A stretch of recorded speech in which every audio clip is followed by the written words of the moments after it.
Coming up on Triangulation, I sit down with Ruha Benjamin and talk to her about her book, Race After Technology, a fascinating look at all the different ways that we maybe do and don't know about the biases that exist in technology, and then ask her about some ways that we can sort of solve for that problem and the different parties that are accountable. You are not going to want to miss this fascinating conversation, so stay tuned. Podcasts you love. From people you trust. This is Twit. This is Triangulation, episode 418, recorded Monday, October 14th for October 18th, 2019. Ruha Benjamin, Race After Technology.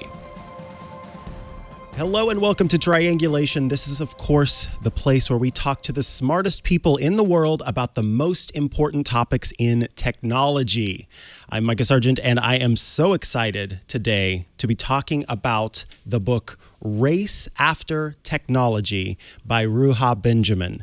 This is a fascinating look into race and race relations and how it relates to the technology era, frankly, that we live in today. Ruha Benjamin is the associate professor in the Department of African American Studies at Princeton, as well as the founder of the Just Data Lab. And Ruha, welcome to the show. So happy to have you here. Thanks for having me. I'm thrilled to be here. Yeah, I'm not going to lie. I was, doing some research before the show, and I had looked at some interviews and talks that you had given, and I was just fascinated with everything. Thank you. Really pumped to have you here. I'm thrilled to be here. Yeah, so let's go ahead and kick things off. I mean, would you like to give our listeners out there who, are sort of wondering what this book is about, sort of a brief overview kind of what you're focusing on within the book? Sure. And so a few years ago, as I was on a sabbatical and just kind of going through news feeds, and I noticed an uptick of headlines and hot takes that were warning about racist robots and all of the many ways that algorithmic discrimination, machine bias, all the kind of phrases that people were using to make sense of how technology can enable forms of discrimination, whether by race, sex, class, et cetera. And so I was interested in the public discourse around algorithmic discrimination, automated forms of inequity. And I thought that I would infuse into that conversation this tradition of thinking about inequality in society systemically. And so there's a lot of literature and scholarship that's been built up over 100 years of people thinking about systemic forms of discrimination. And to me, it was interesting to apply that to computer systems, because usually when people think of systemic inequality or systemic racism, they're referring to laws and policies, the ways in which things get encoded legally so that you don't have to feel individual malice to perpetuate inequality. You just have to follow the rules or follow the laws. And so for me, it was interesting to bring that conversation to bear on the world of data sciences and technology and really sort of bring this literature in conversation with the public debate about this. Absolutely. And so first of all, I have to say, at one point you said headlines and hot takes. And if you don't have a newsletter called Headlines and Hot Takes right now, you absolutely should. That is great. But I really, the idea here that, I think sort of historically, specifically, and in terms of, like you said, policy. But when we are looking now at the inequality that takes place, we almost have this divide, this belief that if we throw technology at something, then suddenly it becomes this pure, unbiased thing. But as you talk about in the book, and I think as at least some data scientists talk about, these systems that we're putting in place are built by humans who do have these inherent biases. And so we can't just sort of, it seems, excuse the fact that at times these systems are going to have these biases, right? Absolutely. And so that's really what attracted me to this line of research, is that the more that people think of a field or a way of producing knowledge as entirely objective and asocial and apolitical, that imbues in that form of knowledge production and authority and a way of arbitrating reality and making decisions that people stop questioning because we assume that it's objective and neutral. And for that very reason, I think we need to be very rigorous and consistent in terms of keeping our eye on and questioning the way that emotions, values, biases, past patterns of human decision making get encoded into these new systems, but then become black boxed and people stop questioning them because we assume that it's neutral and objective. And so we need to open that box up and understand what are the historic patterns, what are the biases and assumptions that are being, in the inputs of these automated systems. That then are often reproducing inequality in the world. And so that's precisely what motivates me. And this is not something that's novel about emerging technologies. Right. Science and technology has historically had this air and allure of objectivity that people assume it rises above human concerns and human patterns of behavior. And so it's building on this tradition in many ways. And I think the stakes are a bit higher now because of the way that it's impacting so many more people in so many more areas of our lives. And so I'm hoping that we can learn from our history and in order to really rethink these systems that we're building. Yeah, I love the anecdote that you start with at the beginning, sort of talking about growing up in a community where you could hear the helicopters, the police patrolling via helicopter and in other ways. And it's sort of, it's rattling the windows or it's rattling the door. And so it's a very front or like, you confronted the fact that was going on. Yeah. You were aware of it and the community felt watched. And in many ways, I think for some people at least, there is this idea that without that front-facing reminder, they may not feel as if they're watched. But some of us know that has not changed, that there's still that there. But I really think that is a chilling and also important point, that we go from a place where it's visceral now to this sort of it's outside of our minds. And like you said, we give the benefit of the doubt to to science and to technology, as if suddenly things are going to be, like you said, objective and asocial. Exactly. But it's still there. So there are some things that are definitely consistent with our past, the way that we, for example, often hone technological advancements on the backs of the most vulnerable. So many breakthroughs have benefited from oppressive systems, whether it's experimentation on enslaved women to better gynecology, whether it's the Tuskegee syphilis experiment to hone treatments for syphilis, whether it's experiments on prisoners to hone various kind of dermatological techniques, and up till recently last week, where Google was found trying to coercively take face scans from homeless people and students in Atlanta. The vulnerable populations have often been the substrate, have been the test ground for scientific and technological advancements. So there's continuity there, but as you mentioned, there's also discontinuities, ways that our current system are perpetuating forms of discrimination and inequality, but in a much more subtler way. And so it's, like you said, not in our faces. And this is more of a reason for us to study it and to debate it and to put it into the realm of democratic decision making, rather than let people make decisions behind closed doors and private industries, all the while affecting everybody. But nobody voted on these people to make decisions about technologies that are impacting all of our lives. And this subtle way in which, for example, surveillance systems are being rolled out throughout the world, really, not even just the United States, is more of a reason for us to take it seriously and to look at it, because it's you can't point anymore, simply to a racist cop or a racist judge or a racist doctor. They're automated systems that are perpetuating that racism of the past, but the agents behind that are harder to hold accountable. Yeah, I mean, speaking of surveillance systems, we've got the Ring video doorbell and everything that Ring is involved with, where they've partnered with police forces. And that has been an ongoing topic, frankly, in some of the shows that I do regularly. We've talked time and time again about Ring and what's going on there.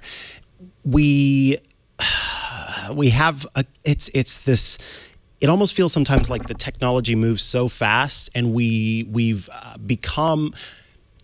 Let me try to compare it to something like medicines, where a medicine has to go through all of these different processes and has to be tested in all these different ways and has to pass all of these regulations before it can actually be brought onto the market and folks can use it and benefit from it or not benefit from it. But the technological industry, where we have, a doorbell that people are just slapping on their doors left and right, and then suddenly Ring is making these decisions behind closed doors without any input. It's kind of frightening how that's allowed to happen.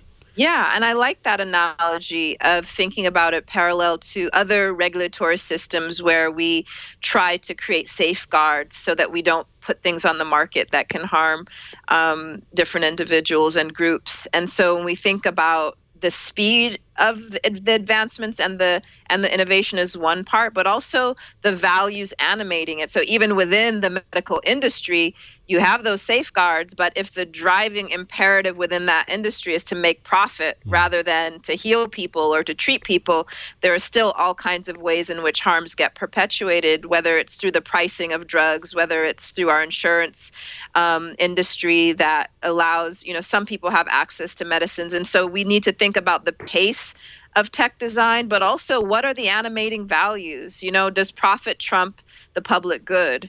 And so there's a lot of these variables that I think, like you said, we've taken for granted that it's going to benefit. And when it comes to, say, like Ring or other surveillance technologies, one of the dominant things that I hear people say, well, if you didn't do anything wrong, you shouldn't mind, right? Boy. If you don't have anything to hide, then what's the issue? And only people who are sitting in a position of privilege and obliviousness, really, to the way that our current policing systems target people, regardless of what they actually do, would say something like that. People who have never been accused of something or been suspected of something, regardless of their actual actions. And so, again, thinking about what is the mindset and the worldview that animates these systems is this idea that criminality and innocence is some objective, pure divide, rather than a production of those who create and enforce the law, who then position some people as inherently criminal and some as inherently innocent. And then we need to think about how this history of criminalizing racialized populations in particular are left out of the conversation of tech design and surveillance systems when they should be front and center.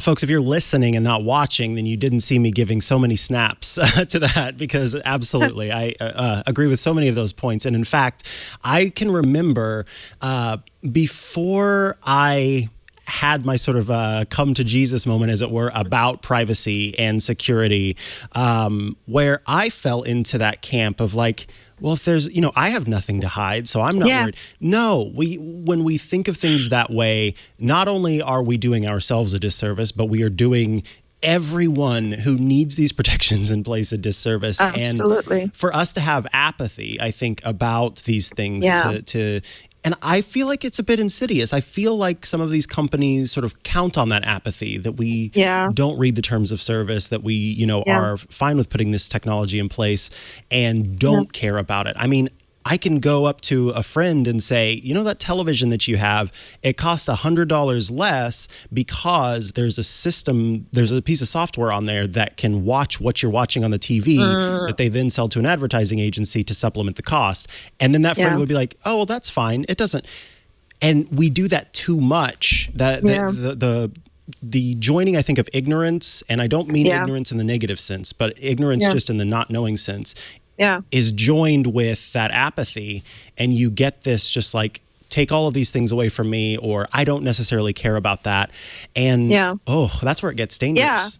Yeah, it's our apathy, but it's also the indifference of the people producing the technologies. Also, sometimes people respond to my work and say, "Well, I don't really think these tech designers are racist or they're trying to harm people." And I would agree. I mean, we can't prove that one way or another, and it's actually besides the point, because Right. it's not necessarily individual malice or intention to harm, but it's an indifference to the social dimensions of one's work and one's inventions, and the fact that the things that you produce are likely to be used and implemented in ways that harm particular groups, and sort of taking that on board early on in the design process rather than waiting for some controversy to break out where your ignorance is on display, Right. as was clear with the Google example. And so I think we need to think and talk more about the danger and the harm of indifference on the part of the organizations and companies that are producing technologies, indifference to the social, and also a kind of naivety about the social, so the hope to diversify facial recognition technologies, for example, is just one, just because it's on my mind from this Google homeless story, where this coercive process is wrapped in the language of, we're trying to make the technology better at being able to detect darker skinned individuals.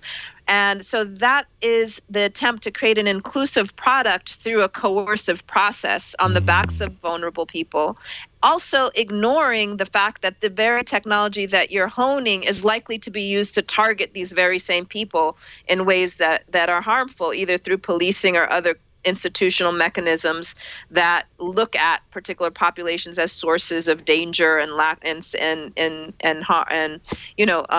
menace. And so we have to take that larger context into consideration rather than just giving lip service to inclusion. We're trying to make this technology more diverse and inclusive, as these buzzwords that mean nothing in the reality that we live in today. Well, and to go back to a point that you've made in the book and before, it's fascinating to me when I think about the social aspect of how there is, I would say, more of attention, maybe, whether it's always been going on or not. There's more attention paid to our words right now in society, and so we talk about how intent is different from impact. I may not have intended to hurt you with the words that I used, but that it doesn't matter with intent. It matters how I impacted you. And that's where we're trying, I think, to be more aware of that. And so it's fascinating, you talked about how when we look at technology, we sort of just immediately take all of the social aspect out of it and look at it from this very, if you will allow it, a Star Trek reference, a very Vulcan point of view where it's just logic. And we can't do that because there's impact there too. It's not just about intent. Absolutely. That is a point of view, to just see everything through the lens of computation and try to erase the sociality, erase the politics of our artifacts, the things that we create. Like, that is a very specific way of seeing the world. It's specific in that it pretends to be universal and objective and rise above everything rather than situated like the rest of us. And so I think it's important to point to the specificity of a worldview that tries to isolate itself from everything else and tries to create this pure space of reason and computation that is allowed to ignore all of the social inputs and outputs and impacts of the things that we create. And so I do, as you say, I have noticed a shift in the last few years in terms of the public discourse and awareness. When I started this book, I really thought I would be positioned more on the defensive in terms of trying to complicate our relationship to technology and how we talk and think about it. But I feel like in general, there's an awareness, whether it's because of the various Facebook scandals, Cambridge Analytica, this more public consciousness around the what people think of as the misuses of technology, but really in many cases are the way that these technologies are optimized and designed, like it's part of the underlying system. But people are a little more critical of how a technology can harm or exclude or, have these political and social ramifications. So that's a good thing. That's a development. Now, it meant that you didn't have to write a book that was double the size to sort of and in fact, point. Most of the book is footnotes, and so the book itself is even shorter than what it looks like. Exactly. So rather than trying to write against this naivety and this kind of techno-utopian Kool-Aid, I think more people have kind of spit up that Kool-Aid and are looking for some other way to understand our relationship to technology, not as users, because as I say in the book, users get used, and we need to think about ourselves as stewards and as accomplices and as ways of actually guardians of the things that we create rather than simply consumers, because I think that lets other people make all of the decisions that impact us. Let's get deeper into that right there. So as you mentioned, this is a situation where in many ways, as a user who gets used, we do become complacent. So you argue that we have to consider our part, our role in our use of technology, correct? Absolutely. And so, one of the seeming benefits of targeted advertisements, for example, is that we feel seen by technology. Mm-hmm. Like, we're not getting some generic ad. We're getting something that's based off of our past habits online and something that's targeted for us. And so there's a desire to be recognized and seen by the technologies that we use that we need to question and complicate, because the flip side of being tailored to is being targeted. The very same platforms that allow you to see an ad that's made just for you and makes you feel good can be used to exclude you. If someone creating the ad decides they don't want people like you in their neighborhood for a housing ad, or they don't want people like you for an employment ad, that very same platform allows them to exclude you without you even knowing. And so part of it is to just begin to complicate the desire that we have to be tailored to and to be catered to by technology, and to understand the underside of that at the same time. And so I don't want to put all of the responsibility, though, on individuals. Right. And so when people ask me, like, what do we do? There are definitely things we can do, different ways to think and interact with our technological creations. But I put more of the responsibility on those who wield more of the resources and the power, whether it's the tech industry, whether it's legislators, thinking about what accountability structures need to be put in place, regardless if individuals feel empowered or not, that need to safeguard the public well-being and think of technology as a public good rather than private consumer objects, right? And so I place more of the responsibility on the big players than us as individuals. I think I see some.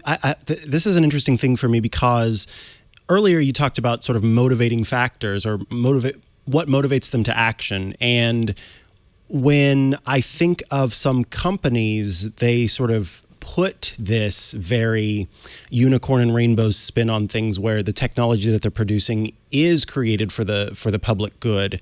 But at their heart, a lot of these companies, Apple, for example, is a hardware company that their primary goal, obviously, is to sell these devices. Google's primary goal is to sell their users for advertising.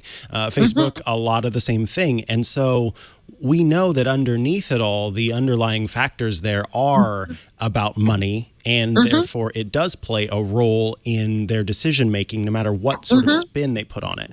So do you see companies that are in power right now ever sort of flipping the script there and trying to focus on it from a public good standpoint? Or is this more about, like, we have to have regulations in place that help these companies make that decision instead of focusing so much on the bottom line?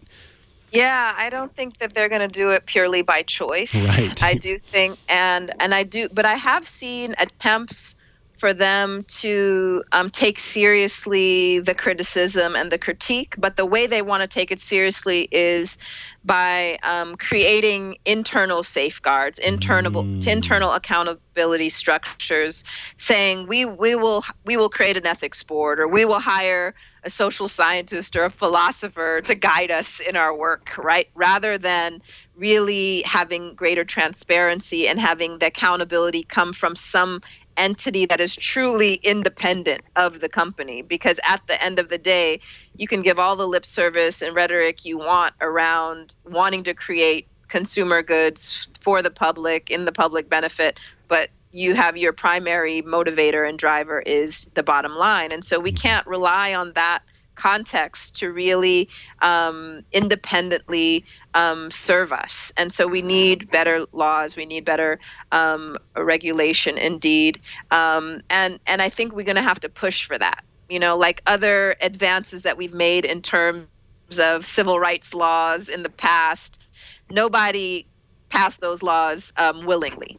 It was done through challenge, through movement, and I do see a growing movement. And what's been heartening for me is to see part of that movement being animated by tech industry insiders, by employees, workers at companies, both white collar workers, blue collar workers that are, you know, pushing from within the companies, and even just thinking about the labor conditions for a lot of the blue collar workers within the tech industry. If you think about that Amazon strike in Minnesota some months back, you think about ride sharing drivers and their efforts to organize. So this is not simply a movement of people outside of tech, but it's in collaboration with people who are working in these companies, because to the extent that their own labor conditions are poor and are in themselves putting the profit imperative over the people who work there, we can't expect the companies to take the rest of the public seriously and to safeguard our rights if even the people working for them are not treated fairly and justly. And so in that way, our fate, our experience of technology is directly linked to the experience of those who are employees of these companies, who are with themselves rising up and trying to hold these companies accountable for the way that they are consistently mistreated. So right now, among my group of friends, which I would say is a highly, tech savvy group who pays attention to news within tech, regardless of where that fits, if it's just new stuff or if it's the politics. And so there's this interesting stigma right now where I see my friends regularly talking about questioning.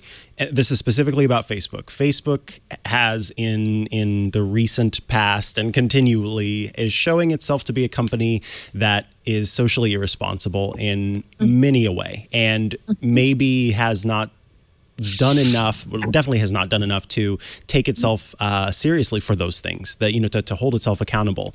And so right now there's this a sort of idea among the, my group of friends or acquaintances that, like, if you work for Facebook, that is a bad thing and you should not get a job at Facebook. And I, for the longest time, or as long as this has been going on, have sort of, when I meet a new person and then they tell me they work at Facebook, then I want to have a dialogue with them and say, how long have you worked there? What do you think about all this stuff that's going on?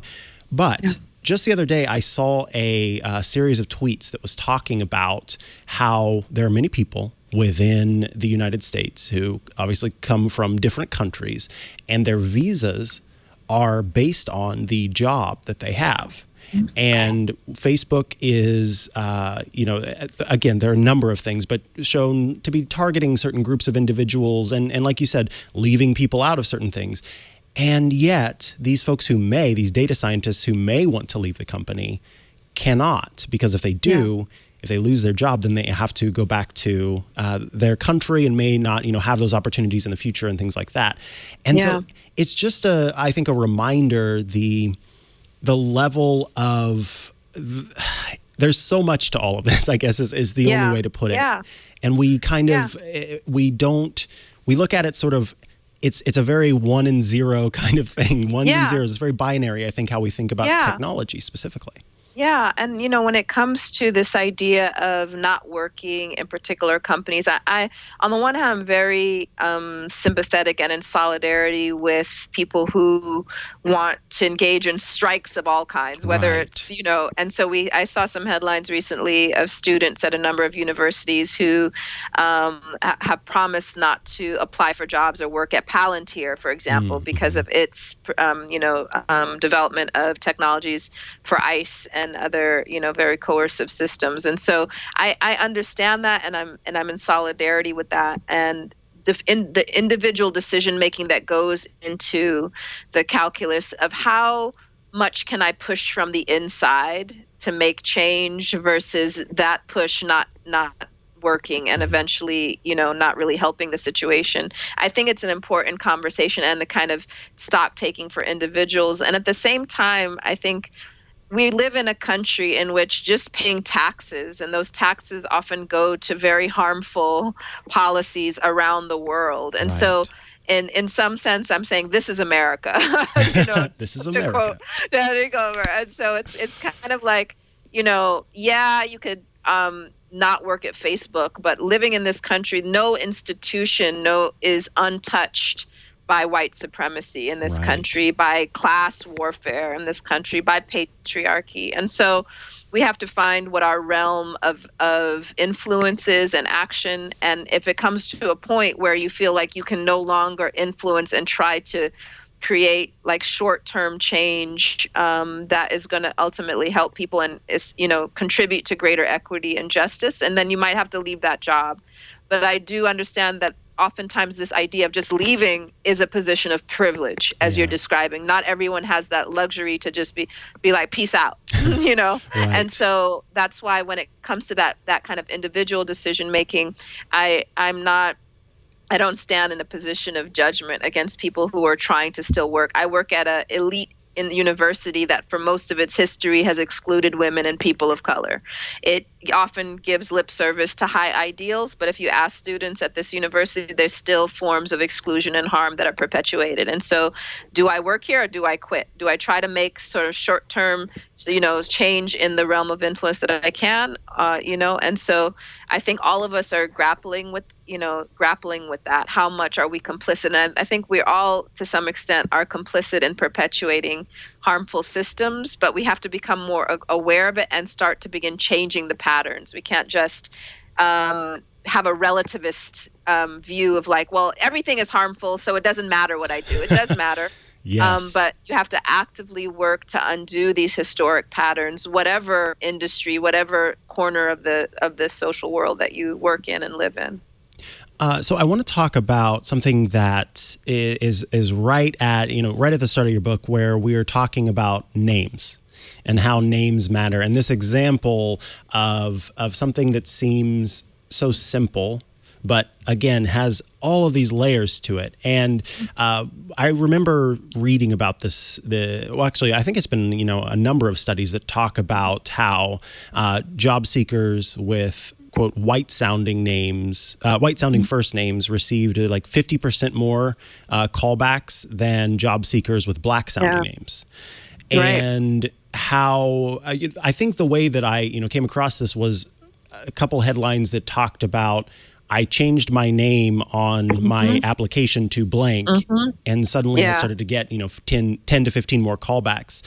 And the way that algorithmically that matters, the way that that we have these processes in place to, you've got a bunch of people applying for jobs, and you've got a system, you think, I'm going to put this into the machine, and the machine is going to make the cold, calculated, logical decision with no bias, no this, no that. But we built these machines, or we built these systems, and we have these biases in place. It's what's interesting about that example too, is that the desire to build the technologies that will bypass the bias, that will get us around our stereotypes and our discrimination, grow out of an awareness that humans perpetuate these things, right? So it's interesting how in one sense, it's a good development that people are becoming more aware of that first set of studies you described, in which you send out resumes to employers, you hold all the other aspects of the resumes constant, they're the same, except you change the names, you have, black sounding, white sounding names, and you wait to see who's going to get called back. And we, in that way, audit our social practices to see that, in fact, despite the laws that say discrimination is illegal, we still continue those patterns. So then we say, well, if humans are like this, then maybe we can create technologies that are better than us, that will help us address this bias. And in one case, I have some colleagues here in computer science who tested this out with a natural language processing algorithm, one of the largest ones used in AI systems, and they've tested to see, whether the algorithm was going to return results that were less biased than humans, and found that, in fact, it made the same associations, that black sounding names were associated with negative words, white sounding names with positive words, because it's learning on the associations that we make in practice. So even if it's not directly training the algorithm, if the algorithm is learning through a more this natural language processing, because it's such a widespread phenomenon in our linguistic practices, it's learning from us. And so in that way, we can't rely on tech fixes for this deep-seated social problem, right? Whether it's employment discrimination or some other realm, we need to think about the root causes and the underlying issues that perpetuate it, rather than trying to patch it over with an app or a software system that is kind of trying to bypass it. Let's deal with the root causes. I'm reminded of Microsoft's chatbot, Tay. So for folks who somehow didn't hear about this chatbot, basically they created this artificially intelligent chatbot that was meant to have conversations with folks on Twitter, and through those conversations, through those interactions, it would learn how to become more human, so to speak. But Twitter instead taught it to be racist. And it very quickly, like in less than a day, it became a very, very racist individual. Racist, sexist, like a murdering chatbot. Yeah, exactly. And so in that case, it's like, do we try to create a chatbot that filters out all that negativity? Or do we try to become better human beings so that that's not even the input to the chatbot, right?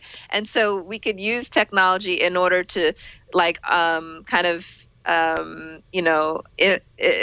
purify our tech-mediated space and filter out all of these habits of mind and language. Or we can also focus on why that was the input to begin with. Why are online interactions so imbued with racism, sexism, and all manner of negativity. And so for me, as a sociologist, it's important to think at what are our ground truths, like what are the underlying social inputs to technology, and how can we address that in a more fundamental way?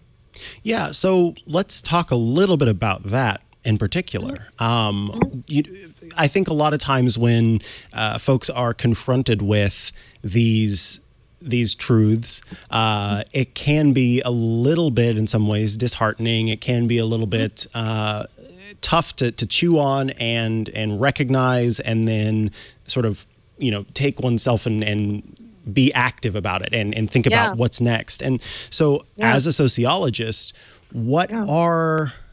And again, I don't want to, like you said, we don't want to place too much or most of the burden on individuals, but the individuals that are listening to this interview, what do we do? What do we do?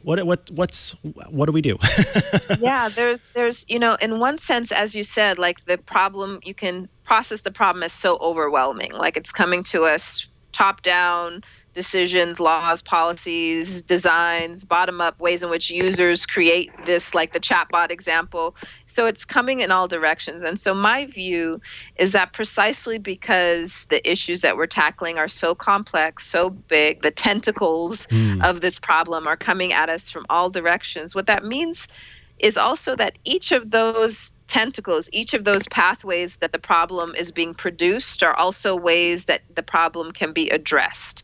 We don't want each one of us have to take on the whole thing. We need to work in collaboration. We need to organize collectively to think about all of these different aspects and the role that we can play. And so if you think about people who are working in tech, I described the organizing that's happening there. Those people have decided that they have the most influence and power to try to hold companies accountable from within, because that is their workplace and that is their sphere of influence. There are a number of people working in the legal sphere that are working to litigate algorithms. Like when these algorithms have created havoc in people's lives, automated systems that have, been implemented in different states that have harmed people economically in terms of their health, et cetera. They have a group of lawyers that are trying to, produce class action lawsuits and create mechanisms that we can hold automated systems accountable legally. We have people like me working in education and academia that are trying to think at the even more fundamental level, like how do we train people in STEM? Like, how do we train computer scientists? Is it enough for people just to have the technical know-how without any sense of the history or the politics or the sociology of the very technology that they're producing, so that they're sitting in some boardroom in Silicon Valley and actually think it's a good idea to send out a team of researchers to go and target homeless people in Atlanta? Shouldn't there be someone in that space that has even a small, a sense of this long history of historical abuses using science and technology on vulnerable people? So how do we train technologists so that, yes, there are accountability structures from the outside, but they also have a sense of this history and the politics of knowledge? And then, we have to think about whatever sphere that we're in, like hosting a podcast like this is a great service because it's raising public education, public awareness of these issues. And so we can each think about what our sphere of influence is to try to raise the awareness and empower people so that we don't allow these decisions to be made in a vacuum in the private sphere. Even though it's impacting all of us, most people don't think that they really have a say. They don't feel like they have the expertise to even question because they don't know all the technical terms, right? Even though they're impacted by this, they don't feel that they're equipped to actually be part of the public debate and public conversation. And so the contribution of a podcast like this is to actually bring more people into the conversation so that it's not a small sliver of humanity that's making such big decisions that are impacting everyone else. And so whatever your passion is, whatever your field, even if you like to just play video games, within the video gaming community, there's all kinds of ways in which racism and sexism is perpetuated, normalized. People don't question.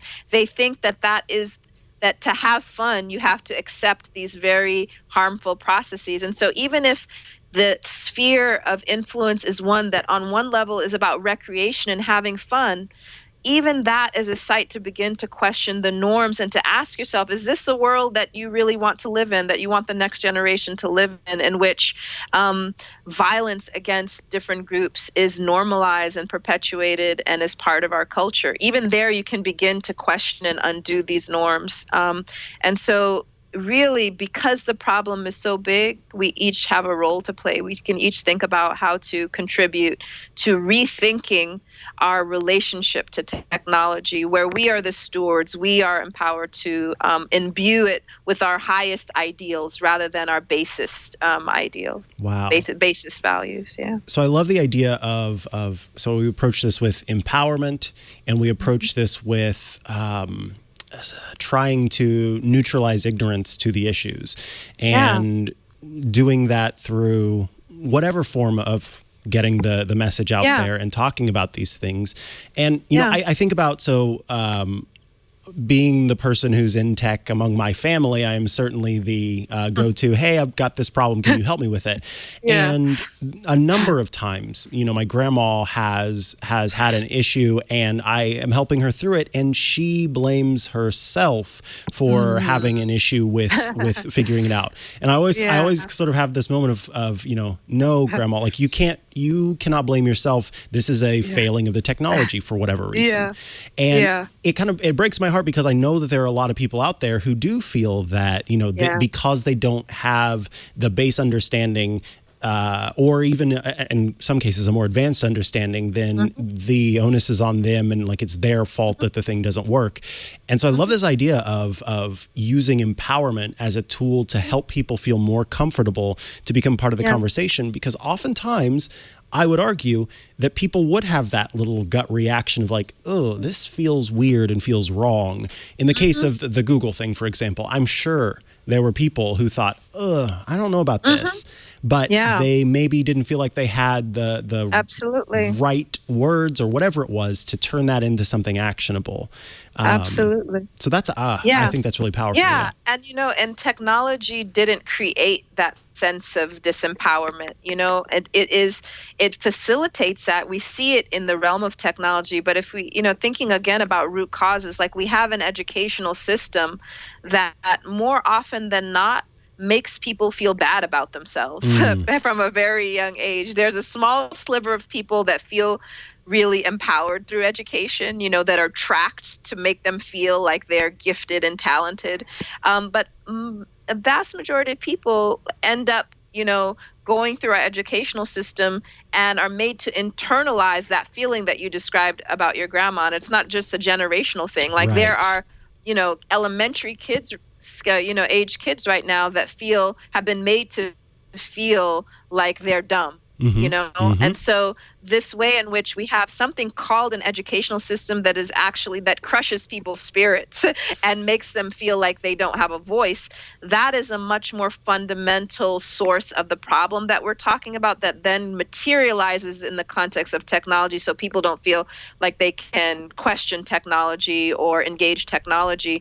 And so, this is what I mean by understanding technology is part of this problem, but it's not creating the problems that we're talking about. It might be enhancing it. It might be speeding it up. And so in that sense, we need to zoom the lens out a bit and think about what needs to change in our educational system so that we create a citizenry that feels empowered to actually not just become good workers, right, and know how to code, but to question the design process, to feel empowered within these institutions and these systems, to be able to not just raise their hand when they see something going wrong, but to see it coming also. Yes. And so this is the kind of rethinking that we need at the really basic level in terms of how we think about knowledge and knowledge production and who gets to have a say. Right, and because as you say, when we're talking about this problem that's in place, and you talk about the new Jim Code, the idea is not so much that this is a new thing that technology has created. As you say, it's a employment of new technologies that reflect and reproduce existing inequities. Yeah. That are promoted and perceived as more objective or progressive than the discriminatory systems of a previous era. And it's the stuff, it's there. It's all the stuff that's there, and technology can sometimes give it more power because we choose to sort of say, oh, now technology's taking care of it. Exactly right. And so it's that sort of letting go of our responsibility or our power vis-a-vis science and technology that enhances the problem, but technology didn't create the problems that we're dealing with, right? And so I think that reorientation actually means what I'm discussing and what the issues others are raising are not anti-technology or anti-science, but it's actually making technology more bringing the responsibility back into the conversation. And so the one other silver lining, I'll say that, yes, we've had all of these historic patterns of inequity and justice, but one of the beauties of our current moment is that because the technology is reflecting back at us through the seemingly objective mirror. That's why I love this show, Black Mirror, also, is because it's reflecting back at us these things that many people have been unwilling or unable to reckon with, unable to address. Say, let's just go back to like employment discrimination. You know, many people make all kinds of excuses about why there are, say, more men in tech or more very few people of color. You know, you can make all kinds of excuses to explain inequalities and injustices. And so that has happened for generations. And now what's interesting is that this technology that we thought we were taught to think is neutral and objective is putting back in our faces these patterns and actually, you know, showing us what we've been doing through the mirror of technology in a way that I think more people are talking about it now than ever before. And so what we're going to do with all that talk is another question. People can talk about problems and not actually address it. But I will say that more people and people who are kind of unwilling or unable to really reckon with the inequities that people have been trying to raise awareness of for generations are now much more willing to at least have a conversation about the fact that, well, if there's no gender discrimination or racial discrimination at your company, why did this algorithm that you produced to hire people, why is it actually discriminating against women and people of color? Like, what's making it do that if it doesn't already exist, if the training data doesn't have that pattern built into it? You know, what's making this happen as a practice through this automated system? And so it makes us pause and think about, you know, what is actually feeding this? Maybe we should reckon with this this pattern that we've been unwilling to before. I hadn't considered that before, that sort of, like you said, silver lining that exists there where people are confronted. And I think another thing, as you were talking just then, I sort of felt inspired because when we feel powerless, if we sort of say, you know, oh, this technology thing, I don't understand it.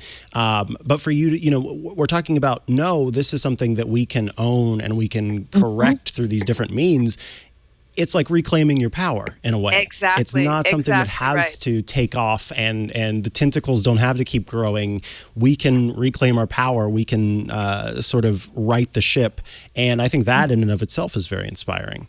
Absolutely. And that's really the bottom line, is that, you know, many people are, you know, proposing the kind of techno-utopian view, right? Technology, robots are going to save us. Then there's a counter narrative that says, no, you know, the robots are going to slay us. They're going to take all the jobs. They're going to do all this damage. Both of these, on both ends, the techno-utopian and the techno-dystopian, both of them assume that human beings are just kind of pawns. We're just pushed over by technology. We're either slayed or saved by technology. And in both cases, on both ends of that, it kind of removes the human agency and power from the mix. And so rewriting that is to reclaim that middle way, that third way, to say, no, technology is not going to slave us or save us. We're going to do that to ourselves through technology. And so we need to think about, you know, reclaiming, as you say, kind of the human agency, accountability, the power that's there, but that we often kind of disassociate, and we assume that we're just affected by technology, not that we're shaping it, actually. Right. Well, isn't that so odd? Because it's with something like, I don't know, wind, we can be blown over by that, and that makes sense. It's something that we have not created, but the idea that this thing that exists by our doing to sort of give it the power of the wind is really, I wonder where that ultimately comes from. The systems that we've given over to. Yeah, there's an investment, I think. And so I described those two stories, those two sides, but there's a real investment on those who dominate the tech space to create a narrative of inevitability around technology, that no matter what we do, this technology is coming. Because the more that we think that a certain tech development is inevitable, then that means we don't have a choice in whether to bring it to fruition or not. And so there's an active work being put into making the public think that we are just recipients of the technology that is going to come no matter what. And that idea of no matter what, that inevitability is what we have to begin to question and begin to refuse certain technologies that we have collectively deemed harmful. So just because we can create something as a society doesn't mean that we should. And true power is the power to be able to say, no, we don't want X, Y, and Z. Not simply to tweak it to make it better or less harmful, but if we've deemed it harmful, we need the power and the right to say, no, we don't want this, even though we can develop it. And so it's that sense of inevitability around technology, what in academia we call techno-determinism, that we are just determined and shaped by technology, rather than really putting the human agents back into the picture and say, no, some people want us to believe that we have no power, that we're just puppets or we're just affected by technology, and we don't accept that. I'm trying to find, and I'm having trouble, but I believe it was Paris Martineau for Wired had written an article about this very thing, about how we see these different things and we go, we are sort of given over to believing that they just had to happen, that eventually this thing was going to be created, and that is also a human-created thing, which is basically what you're saying here, that not only did we create the technology, but then we create this, or I shouldn't say we, the people who are in power in these places. And I have to hold myself responsible for that too, as a tech journalist and as a tech enthusiast, someone who, when, I don't know, something like Snapchat is questioned for its existence, and it's my place to sort of explain this app or this service, but then in explaining it, almost give over to the idea that at some point this was going to happen, and here's why it makes sense that it exists, and this and that and the other. And so there is a bit of responsibility there, I think, that that we, and by we, I mean me and tech enthusiasts in general, are responsible for when we get excited about new stuff and say, oh, yes, this had to happen. That gives over some of our power. Absolutely. And, for those who are less likely to be harmed by various technologies, the stakes might seem less for them. They might not seem like such a big deal. Like, let all the technologies proliferate, in part because you are not necessarily part of a group that's been the underside of technology, whose bodies have been used to hone various kinds of technologies. And I think about for people who, come out of histories in which we understand that, innovation and progress has often been built through various kinds of oppressive practices. We are more likely to be cautious or skeptical when we hear the promise of science and technology, because we have a keen sense of those deeper layers that prop up these inventions that many people benefit from. And so I think that perspective in particular, what the world looks like from its underside, the underside of modernity and progress, is what I'm trying to give space to, so that we don't just have the story created by those who have been the beneficiaries of all of this stuff. We need to give people the tools that they need to sort of, you look at something with your normal vision, and then there's a switch where you get to see the X-ray vision, and you can look through it, to have that in place to say, I understand this from the perspective of why this thing is cool. Now let's think of all the ways that it can be used against me or against a group of people or whatever, just to gain a better understanding. And I feel like that is, in my case, my responsibility. And as you, an author of this book, are giving some shining some light there, awesome. So that people can know, that there's more to it than just the progress and things like that, which when we look at the motivating factors, of course, Apple is going to talk about how Face ID on the iPhone is going to make it so much easier to unlock your phone. But then to not talk about the aspects of that can then be used in nefarious ways or what have you. Is an irresponsible thing, but from that motivation that we've talked about, of course, that's not something they're going to talk about outward. And that's where I think it's then our job to give people the tools that they need to understand that. But then also I wonder for you, looking at things from a sociological perspective, what is your thought on sort of a collective apathy I feel that we have on hitting accept to the terms of service and hitting accept to the privacy policy? And is that something that we can change? Yeah. And so for your first point, first, I just wanted to say how I really liked that analogy, like this idea of the X-ray vision. And I feel like, that's what various disciplines are trying to provide through conceptual lenses. Like in sociology, we talk about having different theoretical or conceptual lenses to look on the world, because when you change the lens, you see different things.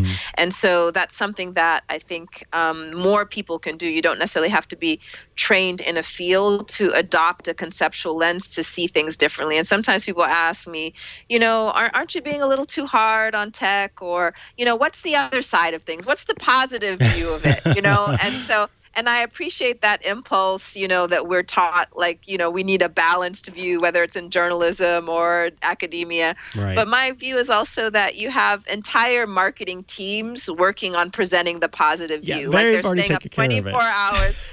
Just log on to any company website, and that is the positive. That's where all the resources, that's where all the energy in telling the story of the positive view. And so for those few of us who are trying to raise awareness about those other layers in the X-ray, then I don't think that we are beholden to try to rehearse again that positive view or that view that comes out of the marketing of various technologies. It's our job, responsibility, actually, to voice the other stories about technology, the other ways in which, people are experiencing technologies. And then again, you think about, how part of, the forms of consent and that we are enrolled in, the clicking, I accept, it's made so easy so that what we need is something like a way for not just individuals, but for collectives, for the public to refuse. What would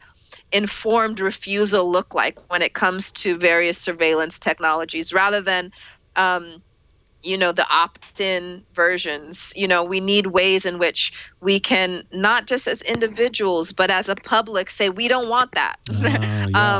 Even if you think that it's going to benefit some people, certainly, but it's likely to have all of these inequitable implications as well. And so rather than think about a model of individual consent, I would like us to think about what accountability structures we need and mechanisms we need to have forms of public and collective refusal of various tech developments that we've deemed harmful. Yeah, because there are some cities, I believe, that are saying no to facial recognition, and that's right. I suppose that's one example. Somerville. Yep. Yeah, and so those are examples of the most harmful, the most obvious systems that people identify as really dampening democratic participation and dissent. And I think what we need also is even those technologies that are developed to help us, that are developed, for example, to prevent bias or to be more inclusive. We also need to have accountability around that, not just for the stuff that's obviously harmful and dangerous, but the whole spectrum. It's about not just focusing on particular technologies, but about our entire relationship to our material and digital world, and to have greater stewardship around that and imbuing our values into that, so that it doesn't just reproduce the current reality and our historic patterns of discrimination. So it's less about searching for only those technologies that are deemed dangerous, and really stepping back and saying, how can we create a structure that thinks differently about technology? So it's not simply about consumer goods, but it's about the public good.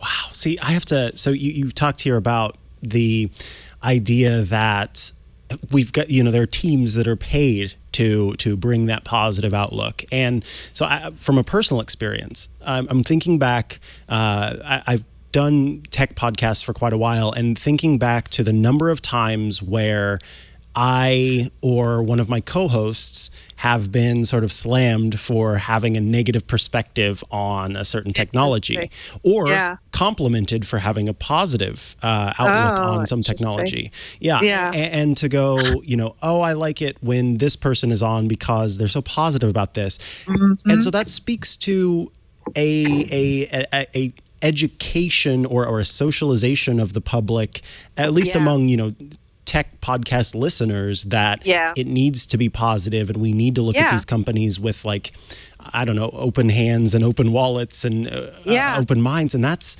a whole nother conversation, at least in the sense of like, where does that come from, that we hear something negative about a company that is only just looking at things and looking at the reality of the situation. And then there's this cognitive dissonance that takes place almost. And where that learning comes from, and how our interest and our identity, I think, is tied to companies that we enjoy and the products that they make. Yeah, absolutely. And so even just the way that our language is ill-equipped, to just think about things as either positive or negative. When we engage something seriously, we're likely to see it from many different dimensions. And the fact of the matter is, if the majority of the marketing that's produced by companies, they have a vested interest in getting us to see it from the perspective of all that we're going to enjoy and all that we're going to benefit. That means for tech journalists, for scholars of science and technology, for other people who are trying to raise awareness, they are in conversation with that dominant narrative. So the little bit of time that we're going to be on air, or the little bit of time you're going to be spending reading, say, my book, I'm not going to use up the space and the time to tell you what all of that marketing is already telling you. Right. I'm going to try to give you a different set of stories and a different set of perspectives, rather than do a song and dance that pretends like it's trying to give you both sides or all sides. You already know that side. Right. You already believe that. Many people already believe that side. And so the little bit of space we have to talk, we should be thinking about what perspectives have been left out of that dominant story about that the marketing of this is all good. And so hopefully we're trying to seed a more engaged public that is looking at things less through this binary lens of negative or positive, and just trying to see the many dimensions of something. And so I think that that's part of this public education that really your podcast can contribute to. The folks that are looking for a way to zoom out the lens, like we've talked about, where they want to see the bigger picture here. And I think that your book does a good job of playing a role in that. This is, of course, Race After Technology by Ruha Benjamin. And this book is out. It's been out since, was it mid-July that it went out? Yeah. And so, you can find it. We'll, of course, include a link to Ruha Benjamin's website, but also you can find it, I would imagine, where all good books are sold. All the places. All the places. You can find it at all the places. Excellent. Well, I want to thank you so much for joining us. And my pleasure. By golly, I hope to have you back on again in the future, because I feel like we could have talked about there's so much to talk about here. Like I said, the layers absolutely. here. It would be my pleasure. It was really a really great conversation. Thank you so much for including me, and thanks to all your listeners as well. Well, thank you. And if people are, want to get in touch with you online, are you on social media? Do you have a website? Yeah. So let us know a little bit about that, if you will. Absolutely. Find me on Twitter at Ruha, the number 9. That's the best way to reach out to me. And I will be love to have virtual conversations with you guys. Take care. Excellent. Well, thank you so very much. This is, of course, Triangulation, which records, which typically records and publishes every Friday at 11:30 a.m. PST, 2:30 p.m. EST. And of course, if you want to tune in live, you can do so at twit.tv/live. If you're listening to the show now, then that probably means that you are not tuning in live, but instead have gotten it into your podcast app of choice or saw it on social media. So don't forget to subscribe to the show at twit.tv/triangulation, where we've got links to the show in Apple Podcasts, Google Podcasts, and more. Thank you to all of you out there for tuning in today. Thank you to those of you who are listening. And thanks once again, Ruha Benjamin, for joining us for this episode of Triangulation. Goodbye, everyone. Bye.